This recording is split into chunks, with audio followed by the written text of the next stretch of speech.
قل اعوذ برب الناس، کہو کہ میں انسانوں کے پروردگار کی پناہ مانگتا ہوں، ملک الناس، یعنی لوگوں کے بادشاہ کی، الہ الناس،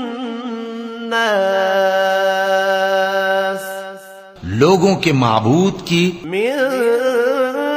شر الوسواس الخناس،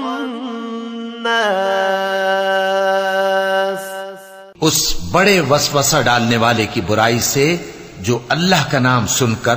پیچھے ہٹ جاتا ہے، الذي يوسوس في صدور الناس،